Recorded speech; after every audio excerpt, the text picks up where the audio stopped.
Кейінгі кезде әкімдіктер кез келген мәселені видео түсірумен шешкісі келіп жүрген секілді. Өткен аптада Алматы әкімдігі экстремизммен күреске видео дайындау үшін ақша бөлгенін айттық. Ал жақында Қарағанды әкімдігі масылдықпен күресу үшін видеолар түсіруге тендер жариялады. Қызық болса жайғасыңыз, видеоны аяғына дейін көріңіз, арнаға жазылып видеоны тарата салыңыз. Ақшаң болса қалтаңда, қалтаңда да қалтаңда. 17 ақпанда Қарағанды облысының ішкі саясат басқармасы әлеуметтік тақырыптағы бейне және аудиороликтерді әзірлеу қызметіне тендер жариялады. Бұл жобаға 6 миллион 800 мың теңге бөлінген. Тендерді Қазақстанның болашағы үшін жастар қозғалысы қоғамдық бірлестігі жеңіп алған. Келісімшартқа қол қойылғаннан кейін сома 5 миллион 400 мың теңгеге қысқарған.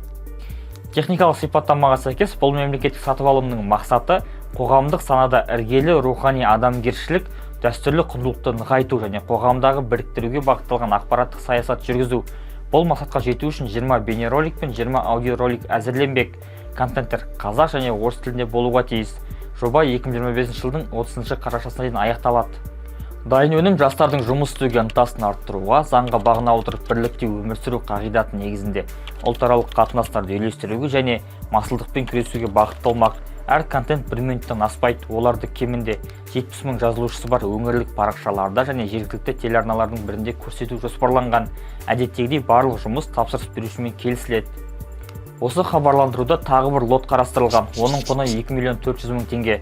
Бұл сома қосымша 2 бейнеролик пен 2 аудиоролик әзірлеу және оларды пабликтерде, радиода, телеарнада таратуға жұмсалады. Алайда бұл лоттың мақсаты құндылықтарды өзгерту және сыбайлас жемқорлыққа қарсы мәдениетті арттыру деп көрсетілген. Негізі қарапайым ойланып қарасақ, әкімдік жұмыссыздықпен күресу үшін жаңа жұмыс орындарын ашу, жастарға жұмыс ұсыну секілді нақты қадамдарға баруы тиіс. Ал видео түсіру мәселені шешпейді. Бұған миллиондар жұмсау бюджет шығынын арттыра береді. Қарағанды облысының ревизиялық комиссиясы жергілікті атқарушы органдар қаржыны тиімсіз басқару фактілерін және 5 миллиард 300 миллион теңгеге жуық қаржылық заң бұзушылықтарды анықтады. Бұл туралы ойыңызды пікірге жаза салыңыз. Материалмен толық танысқыңыз келсе, сіз үшін төменге сілтеме қалдырамын.